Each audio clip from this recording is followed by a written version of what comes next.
আল্লাহ পাকের দরবারে অন্তর থেকে শুকর জানাচ্ছি যে আল্লাহ পাক আমাদেরকে আজকে একটা ব্যতিক্রম ধর্মী একটা প্রোগ্রামে সমবেত হয়ে দ্বীনি কথা বলা এবং শোনার তৌফিক দান করলেন। আলহামদুলিল্লাহ।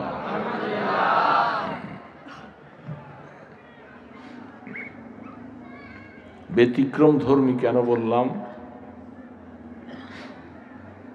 আমরা যত জায়গায় প্রোগ্রাম করি, মাহফিল করি, সেইখানে শুধু আমরা জন্মসূত্রে যারা মুসলিম, মা বাবা যারা মুসলিম, তাদেরকে নিয়েই আলোচনা হয়। আজকাল এখানে এমন কিছু ভাইয়েরা আছে যারা ভিন্ন ধর্ম থেকে হাজারো চড়া উতরাও পার হয়ে অনেক পরীক্ষা দিয়ে, ইমতিহান দিয়ে যারা ঈমানের কোলে এসে আশ্রয় নিয়েছেন, যাদেরকে আল্লাহ তাবারক ওয়া তাআলা আশ্রয় দিয়েছেন, তাদেরকে সহ নিয়ে আজকের এই আলোচনার মজলিস। এই জন্য আলোচনাটা ব্যতিক্রম। কি বলেন, ঠিক না বেঠি?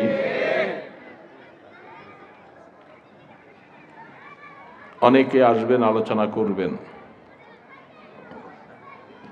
আমি অনেকই অসুস্থ, পুরোপুরিভাবে আসার মতো আমার ইচ্ছাও ছিল না। তারপরেও এমন একটা প্রোগ্রাম, যে প্রোগ্রামটা এটা আমাদের মনের দাবি, আমাদের প্রত্যেকের দিলের দাবি, এই ধরনের কাজ হোক। শুধু সমাজের মধ্যে যারা আমরা মুসলিম হয়ে আছি, আমরাই শুধু মুসলিম থাকি আর অন্যরা যেন মুসলমান না হোক, এমনটা হতে পারে না।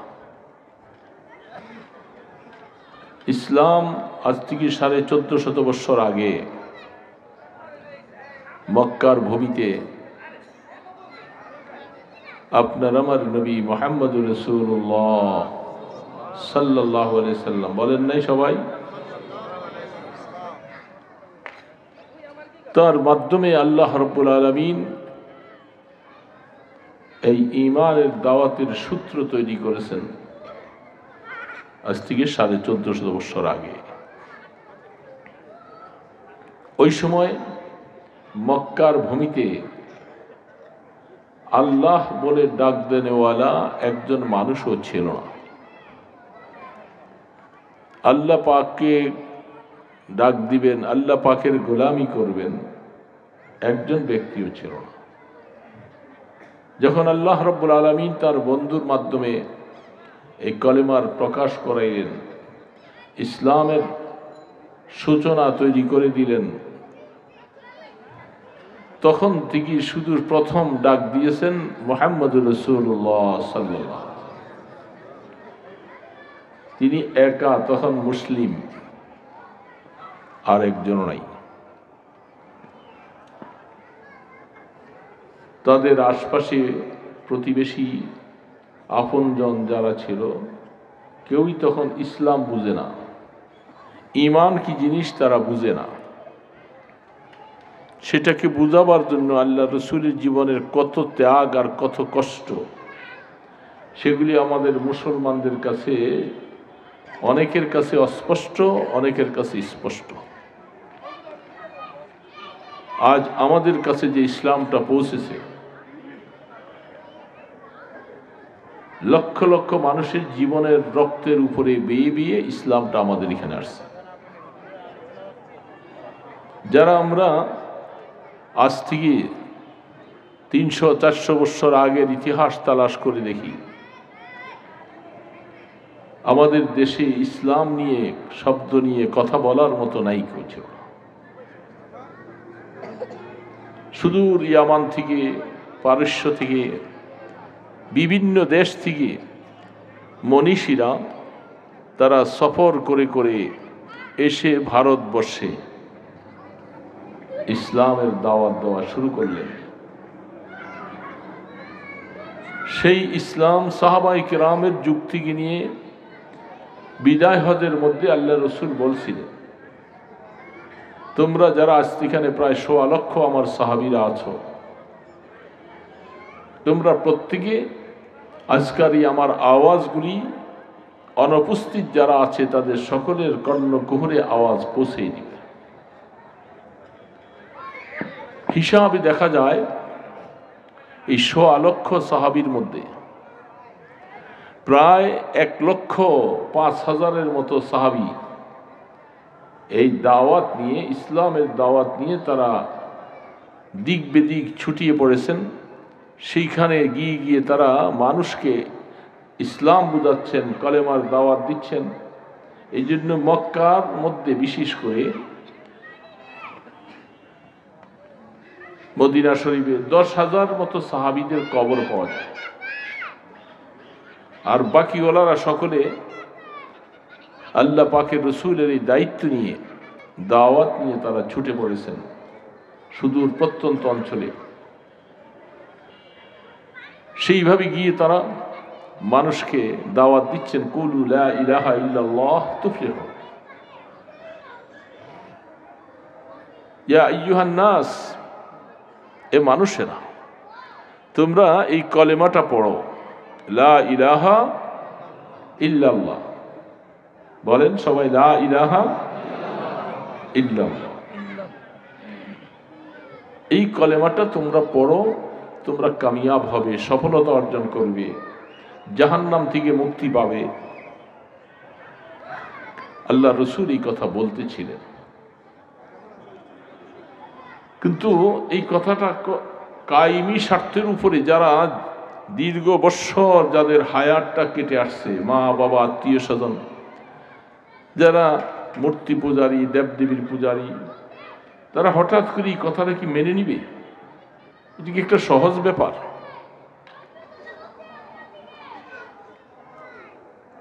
এই জন্য এটা কঠিনতম একটা ব্যাপার তাদের সামনে চলে আসলো, চ্যালেঞ্জের মোকাবেলা হলো। আর সেখানে মাত্র একজন, তিনি আমাদের নবী, আর আশপাশে কেউ নেই, কেউ নেই। আল্লাহ পাকের তরফ থেকে তাকে দায়িত্ব দিয়েছেন। আল্লাহু আকবার। কোরআনের মধ্যে বিভিন্ন জায়গায় আছে, আপনারা অনেক সময় শুনেছেন, শুনবেন আর শুনছেন।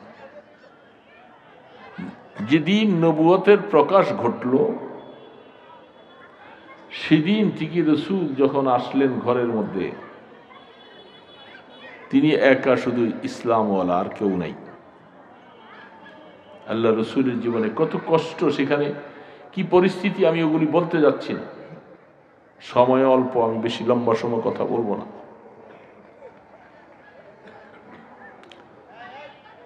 কেউই তো ইসলাম গ্রহণ করতে রাজি না।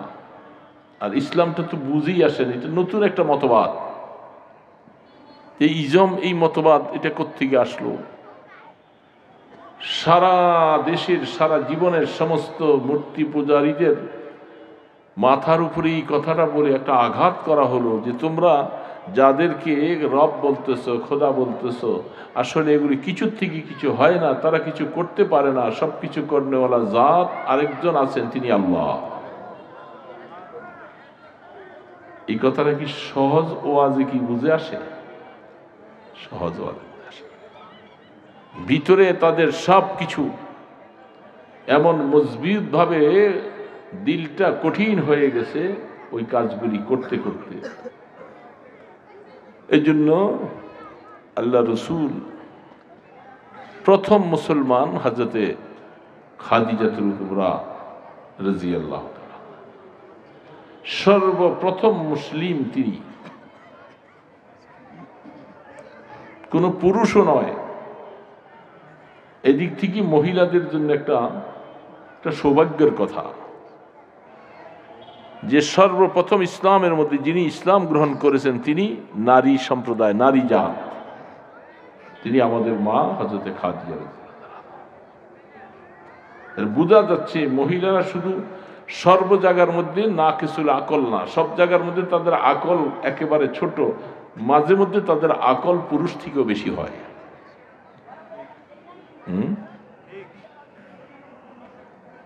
যেমন এগুলি কথা সূত্র বলতে গেলে অনেক বেড়ে যাবে। হযরতে মারিয়াম আলাইহিস সালাতু ওয়াস সালাম সম্পর্কে আল্লাহ পাক কোরআনে বলছেন,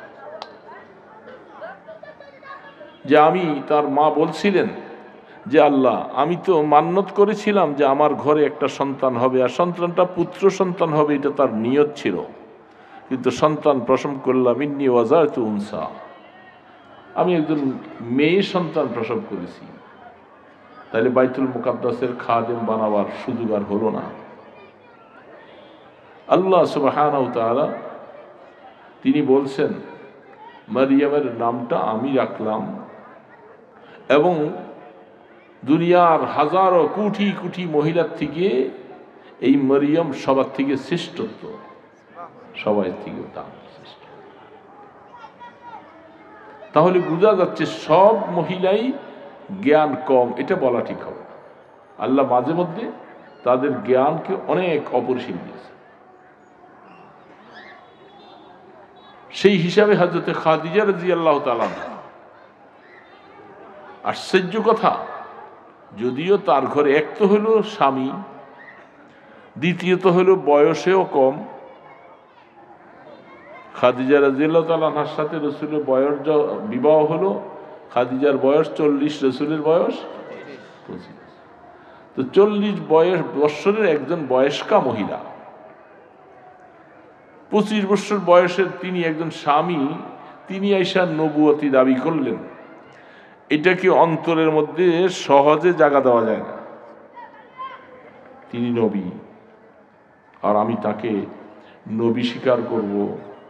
কত রকমের বাধা বিপত্তি এবং কত চিন্তা, কত কিছু আসতে পারে, সমস্ত চিন্তা ভাবনাগুলোকে চড়াও উতরাও পার হয়ে তিনি বলছিলেন, স্বামীকে নবী হিসাবে সান্ত্বনা দিয়ে বলছিলেন, কেউ যদি আপনার এই কলেমা গ্রহণ না করে, আমার বুঝে আসছে যে আসলে আপনি সত্য নবী, আপনি যে দ্বীনের দাওয়াত নিয়ে আসছেন এটা সত্য, যেন আমি সর্বপ্রথম আপনার উপর ঈমান আনলাম, আমি কলেমা পড়ব। সর্বপ্রথম তিনি কলেমা পড়েছেন।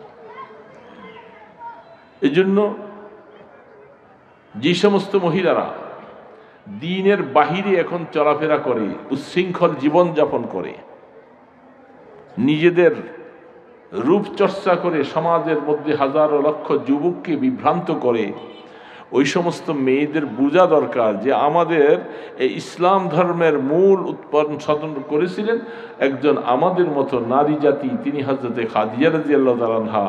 আমরা সেই উরুস থেকে, সেই সিলসিলার থেকে আসছি। আমাদের এইভাবে অনৈতিক চালচলন, ইসলামের বাহিরে চালচলন, যুবকদেরকে মাতানো চালচলন, এটা আদৌ আমাদের জন্য এটা জ্ঞানের কাজ নয়, এটা বুদ্ধিতার কাজ নয়, এটা একটা মূর্খতার কাজ। তো সেখান থেকে সাফা পর্বতের পাদদেশে, সাফা মারওয়া যে দুইটা পাহাড়, আল্লাহর হাবিব আবু বকর সিদ্দিক রাদিয়াল্লাহু তাআলা আনহু, তিনি বালকদের মধ্যে নয়, তিনি বয়স্কদের মধ্যে প্রথম মুসলমান। দেখেন, আবু বকরের সাথে আল্লাহ রসুলের সাথে ছোটবেলার থেকে বন্ধুত্ব সুলভ আচরণ, বয়সে 2 বৎসরের ছোট বড়। আমাদের দেশে যেরকম ছেলেরা একসাথে বন্ধু সুলভের আচরণ করে, চলে ফিরে সবকিছু, রাহমাতুল আলমের সাথে আবু বকর সিদ্দিকের সাথে এমন একটা ঘনিষ্ঠ সম্পর্ক ছিল। আবু বকর সিদ্দিক রাদিয়াল্লাহু তাআলা আনহু ব্যবসায়ী কাজে, বয়স তখন তার 38 বছর। আমাদের নবীজির বয়স হলো 40 বছর, আবু বকরের বয়স বলেন না কত বছর? শুনতেছেন না ঘুমাইয়ে গেছেন? 38 বছর। তো তিনি ব্যবসায়ী কাজে জেরুজালেম, ফিলিস্তিন, মুলকে শাম যেটাকে বলা হয়, তিনি ব্যবসায়ী কাজে সেখানে গেছেন। আর সেখানে তখন ব্যবসার একটা প্রাণ কেন্দ্র ছিল। তিনি ব্যবসা করতে যাইয়া সেখানে অবস্থান নিলেন। রাত্রিবেলা তিনি একটা স্বপ্নে দেখতেছেন, একটা নূরের লাইট তিনি ঘুমিয়ে আছেন, তার কোলের মধ্যে আইসা এটা পড়েছে।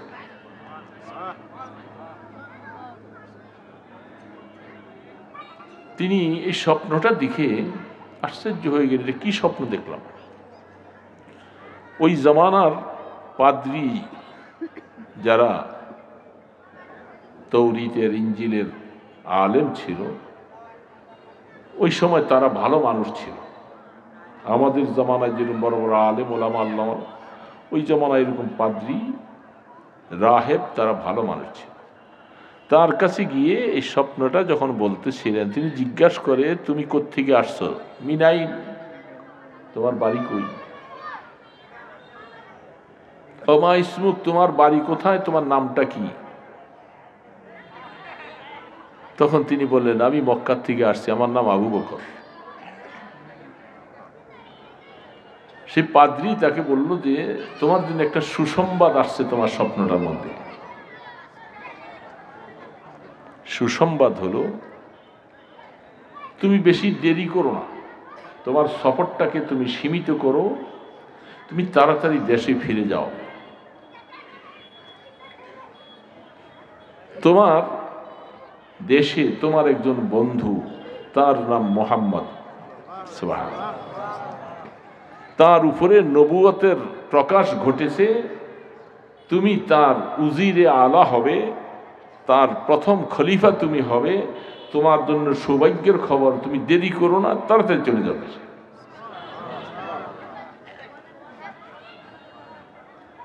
আবু বকর সিদ্দিক রাদিয়াল্লাহু আনহু তো অবাক, কি কথা। তিনি এই বাচ্চাগুলি যারা দৌড়াদৌড়ি হাসতেছে, এদেরকে ভলান্টিয়াররা, এদেরকে সুন্দর করে বুঝাই অন্যদিকে সরাই দাও।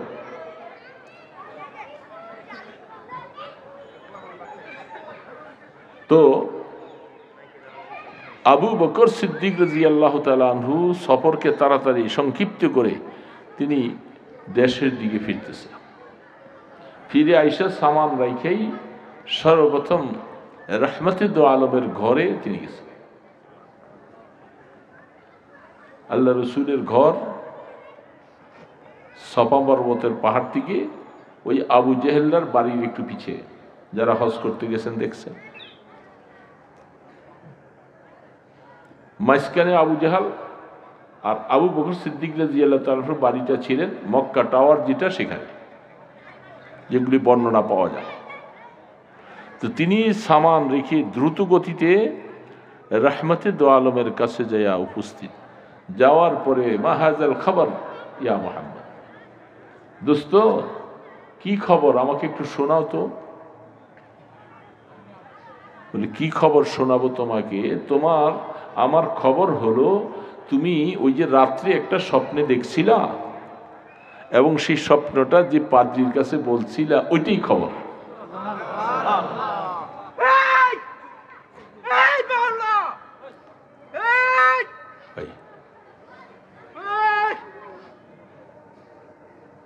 এই ওপরে কিল্লিকে আসতে কয়খানে আলোচনা, আসলে মানুষের আলোচনা করা যায় না, সবর করে না, কথা বলে না, খামাখা ডিস্টার্ব করে। সবর করতে হয় সবকিছু। তো বুঝলেন তো, রহমতে দো আলম খবরটা বললেন যে এটাই খবর, যে তোমাকে তোমার পাদ্রী যে স্বপ্নের ব্যাখ্যাটা বলছে, এটাই খবর। আবু বকর সিদ্দিক রাদিয়াল্লাহু তাআলা বলেন, আরো আশ্চর্য হয়ে গেলেন। ঘটনা হলো, সেই শাম দেশে স্বপ্নে দেখেছি, মোবাইল নাই, টেলিফোন নাই, কোনো কিছুর ব্যবস্থা নাই, আর তিনি মক্কায়, এত দূরের রাস্তা। আমার সাথে রাত্রি আমি স্বপ্নে কি দেখলাম, পাদ্রী কি বলল, এটা সহ বলতেছে, আমার দোস্ত বলতেছে, খবর এটাই।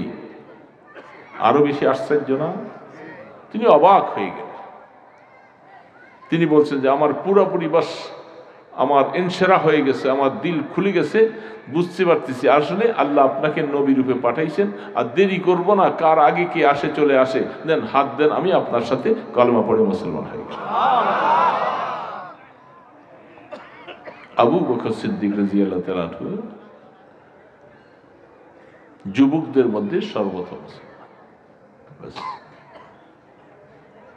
এই যে সূত্র, আল্লাহ সুবহানাহু ওয়া তাআলা যখন কাহাদিরকে দ্বীনের প্রতি আনবার আল্লাহ পাকের যখন মনস্থ হয়, ইচ্ছা হয়, তখন বিভিন্ন জিনিস আসবাব তৈরি করে তাদের দিলের মধ্যে এমনভাবে চুম্বকের মতো আকর্ষিত হয়ে যায়, তখন তারা বুঝতেছে আর দেরি করা ঠিক না, মুসলমান না হয়ে ভুলেই আসি। এই জন্য আল্লাহ তাদের জন্য হেদায়েতের রাস্তা খুলে দেয়।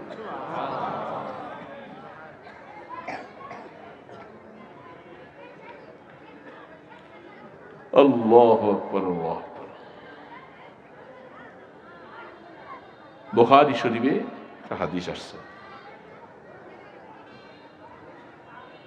তিনি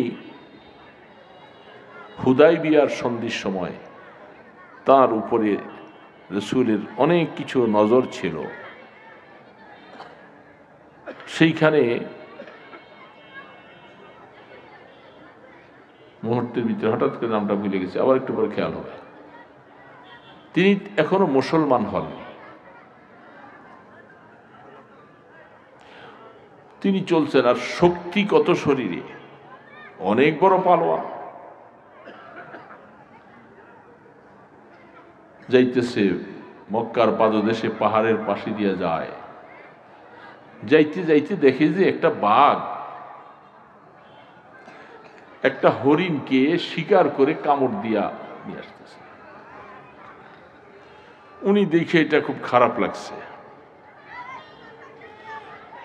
বাঘ হরিণটাকে শিকার করতেছে। দৌড়াইয়া যায় বাঘটাকে দুইটা তিনটা ঘুষি দিয়া বাঘের মুখের থেকে হরিণটা ছুটাই দিছে।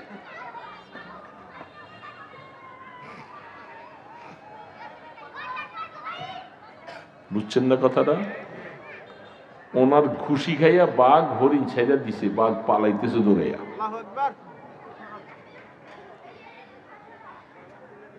দূরে যাইয়া বাঘটা দাঁড়িয়ে আছে, বাঘটা দাঁড়াইয়ে থাকতেছে, থাইকা বাঘটা আরবি ভাষায় কথা বলা শুরু করছে। সুবহানাল্লাহ।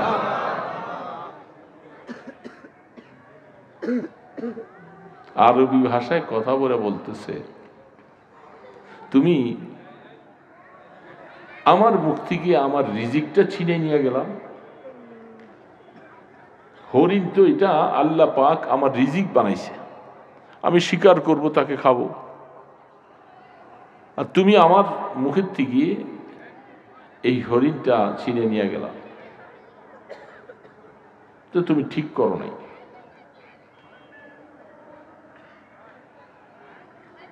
হরিণে চলে গেছে দূরে, পালাইছে, আর বাঘ আরবিতে কথা বলছেন। তিনি বাঘের কথা শুনে অবাক হয়ে গেলেন, এটা কি? কিন্তু ব্যাপারটা অন্য কিছু। উনি কিন্তু এখনো অমুসলিম। এখন নামটা আলহামদুলিল্লাহ খেয়াল, হযরত সালমা ইবনে আকওয়া রাদিয়াল্লাহু তাআলা। দেখছেন, মানুষের দিলটা এমন এক ব্যাপার, কথা চলে যায়, খেয়াল থাকে না, বলবো তাও মনে আল্লাহ পাক না আনাই দিলে বলা যায় না। এই নামটা আমার মুখস্থ এত কথা, কিন্তু নামটা মনে আসে না। তো ওনার কথা বলতেছি, যেহেতু সহিহ বুখারীর মধ্যে হাদিসটুকু আসছেন। আল্লাহ সুবহানাহু ওয়া তাআলা, আমি একটু পেরেশানির মধ্যে আছি, নামটা বলতে পারলে যেন আমার কাছে ভালো লাগতো, এটা ভিতরে ভিতরে একটু পেরেশান। আল্লাহ পাক জবানের মধ্যে, দিলের মধ্যে স্মরণ করাই দিছে। আলহামদুলিল্লাহ। হযরত সালমা ইবনে আকওয়া রাদিয়াল্লাহু তাআলা, আর তিনি এমন একজন সাহাবী, আল্লাহ পাক অনেক শক্তি আল্লাহ তাকে দিয়েছেন। শক্তি সাধারণ শক্তি নয়, অনেক শক্তি। হুদায়বিয়ার সন্ধির সময় 1400, কোন কোন রাওয়াতে 1500 যে সাহাবীরা ছিলেন, সেইখানে আল্লাহ রসুল যখন সমস্ত সাহাবীদেরকে বায়াত করাইতেছিলেন, বায়াত আলাল মৌত, যে ওসমান রাদিয়াল্লাহু তাআলা আনহুকে মক্কায় পাঠাইছিলাম তারা হত্যা করে ফেলছে, কথাটা রসুল শুনলেন, সবাইকে বলছে যে তোমরা বায়াত গ্রহণ করো, ওসমান রাদিয়াল্লাহু তাআলা আনহুর হত্যার প্রতিশোধ না নেওয়া পর্যন্ত আমরা মক্কায় ফিরে যাব না। সেই সময় সাহাবায়ে কেরাম রাসূলের হাতে হাত দিয়ে বায়াত গ্রহণ করেছেন। হযরত সালমা রাদিয়াল্লাহু তাআলা আনহু তিনিও বায়াত গ্রহণ করেছেন। রাসূল বলতেছে, সালমা তুমি কি বায়াত গ্রহণ করবে? হ্যাঁ রাসূলুল্লাহ করছি তো। বলে আবারও করো। হযরত সালমাকে রাসূল আবারও হাতের মধ্যে হাত দেওয়া বায়াত গ্রহণ করাইছেন। এত বড় পালোয়ান, এত বড় সাহসী শক্তিওয়ালা বাঘ ঘুষি খাইয়া দূরে যাইয়া কাঁপতেছে আর আরবিতে কথা বলতেছে। হ্যাঁ বুঝেন তো?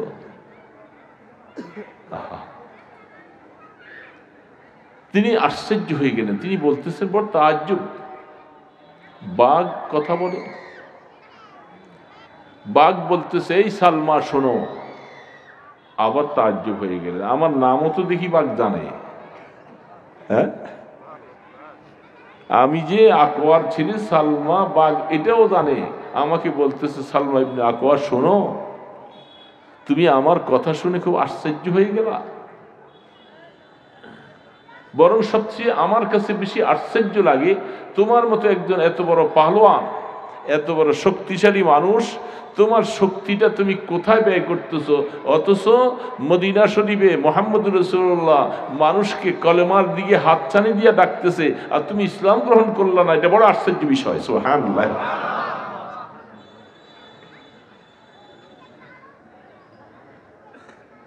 অবাক হয়ে গেছে। তিনি বলতেছেন তখন বুঝে এসে গেছে আসলে আল্লাহ পাকের তরফ থেকে আমাকে হেদায়েতের দিকে ডাকছে, আমাকে জান্নাতের দিকে ডাকছে, আমাকে আলোর পথে আল্লাহ ডাকছে। কিন্তু আমি আসলে এতদিন গোমরা হয়েছিলাম, বুঝি নাই। আমার আকলের মধ্যে আমার পর্দা পড়েছিল। আমি দেবদেবী মূর্তির পূজা করে করে জীবনটা হায়াতটা কাটাইলাম। আল্লাহ পাক চাচ্ছেন যে আরে সালমা, যে পথে চলছ এটা নাজাতের রাস্তা না। ওই রাস্তায় চলে তুমি কোনোদিন জাহান্নাম থেকে মুক্তি পাবি না।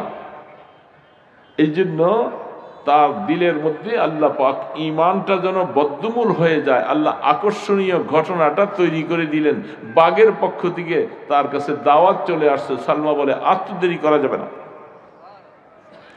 সফর শুরু করলেন মদিনা থেকে। মদিনা শরীফে বাহিরে যে সাওয়ারি রাখলেন, রাইখা কুয়ার মধ্যে পরিষ্কার হইলে সফর গোসল টোসল করে সুন্দর নতুন জামা পরছে। পরে মসজিদে নববীর দিকে ঢুকছে। দূর থেকে অনেকে সাহাবারা দেখতেছেন, দৌড়াইয়া যে বলছে ইয়া রাসূলুল্লাহ, সালমা ইবনে আকওয়া মদিনাতে। আল্লাহ রাসূল বলছে আসতে দাও। প্রথমত চিন্তা করছে সে অনেক বড় পালোয়ান, তো তার সাথে অনেক সময় কুস্তিতে পারাও তো কঠিন। এই জন্য যদি ভালো উদ্দেশ্যে এসে থাকলে তো ভালো। আর নতুবা সাহাবায়ে কেরাম তৈয়ার আছে, ফয়সালা হয়ে যাবে। মেহরাবের মধ্যে আল্লাহ রাসূল রাহমাতুল আলম বসা। হযরত সালমা ইবনে আকওয়া রাদিয়াল্লাহু তাআলা আনহু আয়েশা রাসূলের সামনে দাঁড়াইলেন। তখন আল্লাহ রাসূল বলতেন, সালমা কি উদ্দেশ্যে আসছো? বসো। আল্লাহর হাবিব রাহমাতুল আলম বলতেছেন, সালমা ওই পাহাড়ের পাদদেশে বাঘটাকে ঘুষি দিয়া হরিণটাকে ছাড়াইয়া দিলা। সালমা তোমাকে আল্লাহ পাক ঈমানের জন্য কবুল করেছে। আমি মদিনা শরীফ থেকে বুঝতেছি আমাকে আমার আল্লাহ সবকিছু জানাইয়ে দিছে।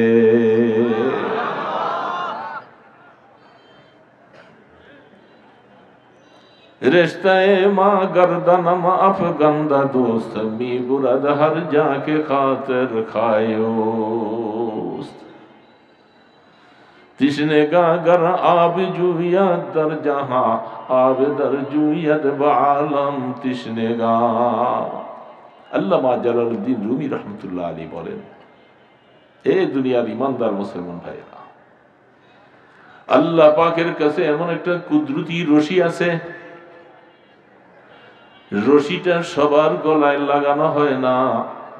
আল্লাহ যাকে পছন্দ করেন, হেদায়েতের দিকে যাকে আনতে চায়, জান্নাতের রাস্তা আল্লাহ যাকে দেখাইতে চান, তখন তার গলার মধ্যে কুদরতি রশিটা লাগাইয়া দেয়, তখন আল্লাহ টান দেয় আর আস্তে আস্তে সে হেদায়েতের দিকে আসতে থাকে। रिश्ते माँ गर्दनम अफगंदा दोस्त मी बुरद हर जाके खातर खायोस्त। মানুষ দুনিয়ার সিস্টেম নীতি হলো পিপাসিত ব্যক্তি পানি তালাশ করে, পানি কোথায় আছে দৌড়াতে থাকে, পানির কাছে যায়। রুমি বলতেছেন তার ব্যতিক্রমটা অনেক সময় আছে, সেটা কি যে অনেক সময় পানিও পিপাসিত ব্যক্তি তালাশ করে, এটা উল্টা। পানির কাছে পিপাসিত ব্যক্তি যাওয়া তো এটা স্বাভাবিক,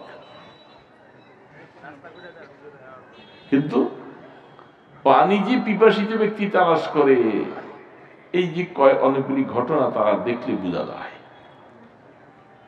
যেমনটা রাসূল পাক সাল্লাল্লাহু আলাইহি সাল্লাম রহমতে দো আলাম দোয়া করতেছেন, আল্লাহ তুমি ইসলামের সকল শক্তিটাকে বাড়াইয়ে দাও,